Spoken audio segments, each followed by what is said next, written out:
Hai hai sobat semua, ayo duduk santai dulu.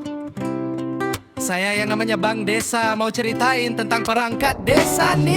Ada kepala desa yang memimpin dengan baik, sekretaris desa yang ketat semua baik, bendahara desa yang kelola uang rakyat, perangkat desa kita jaga desa dengan cinta. Selamat datang kembali di channel Bang Desa. Semoga Bapak, Ibu, dan rekan-rekan sekalian selalu dalam keadaan sehat walafiat. Memiliki paspor adalah langkah awal bagi kita yang berencana untuk melakukan perjalanan ke luar negeri, baik untuk ibadah umroh, haji, bekerja sebagai pekerja migran Indonesia, maupun untuk urusan bisnis dan liburan. Namun, tahukah Anda bahwa pihak imigrasi sering sekali meminta dokumen tambahan berupa surat keterangan pengantar dari kantor desa? Mengapa surat ini diperlukan? Apa saja syaratnya? Dan bagaimana contoh kasusnya di lapangan? Mari kita bahas secara tuntas dan formal dalam video kali ini. Bapak dan Ibu sekalian, mari kita ambil satu contoh kasus nyata yang sering dialami oleh warga kita. Sebut saja Ibu Siti, seorang warga desa yang mendapatkan rezeki untuk menunaikan ibadah umroh. Ketika Ibu Siti datang ke kantor imigrasi untuk membuat paspor, petugas melihat bahwa KTP Ibu Siti baru saja diperpanjang atau ada perbedaan data domisili administrasi yang dinilai perlu verifikasi.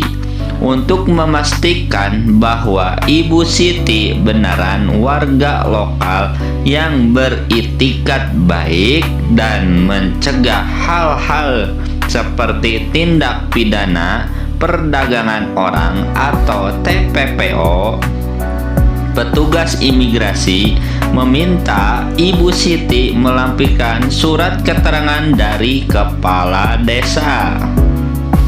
Karena belum tahu, Ibu Siti sempat bingung.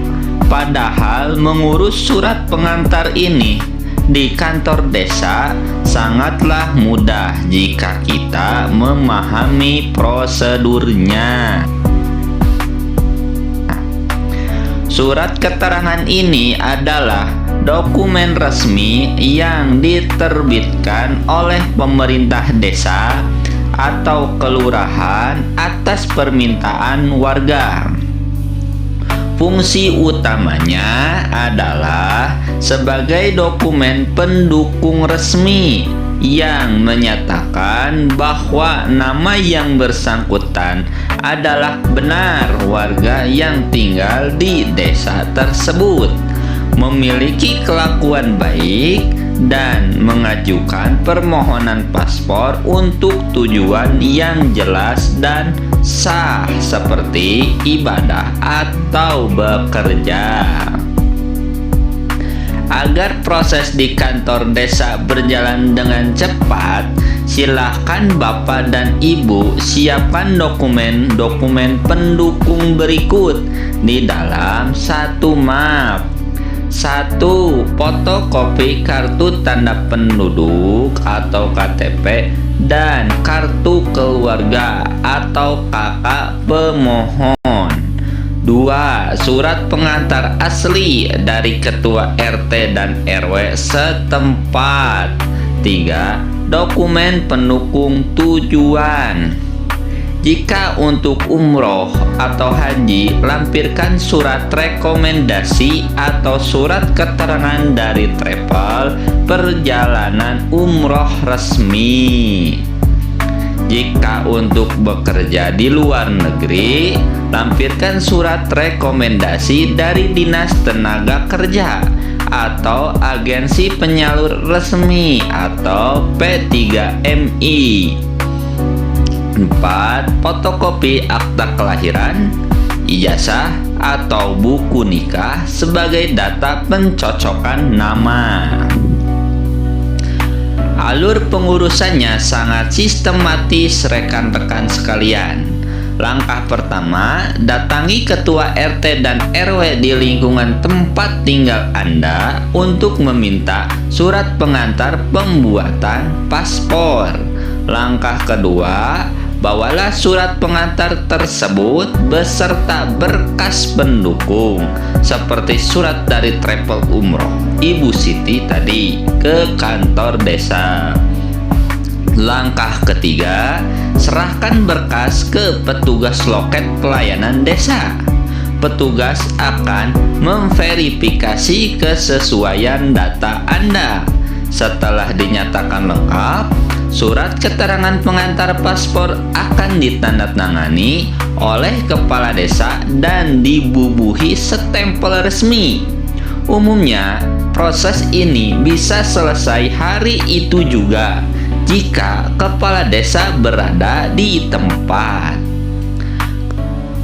Kembali Bank Desa tegaskan kepada Bapak dan Ibu sekalian bahwa pengurusan surat keterangan pengantar paspor di kantor desa ini adalah 100% gratis tanpa dipungut biaya apapun.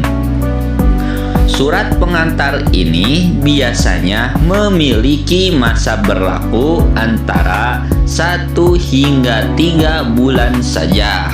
Oleh karena itu, setelah surat dari desa selesai ditandatangani, segera jadwalkan kedatangan Anda ke kantor imigrasi terdekat agar surat tersebut tidak kadaluarsa.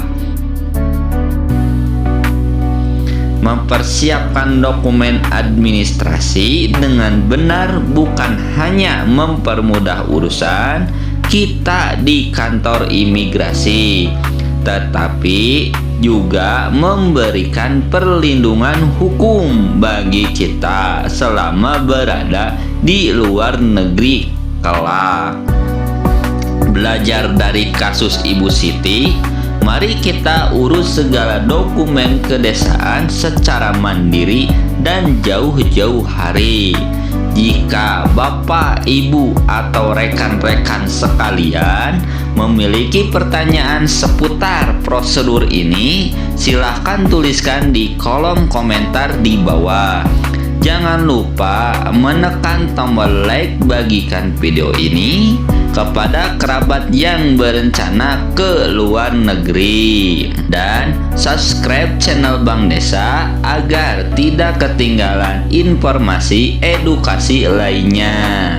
Desa cerdas, masyarakat berkualitas. Sampai jumpa di video berikutnya.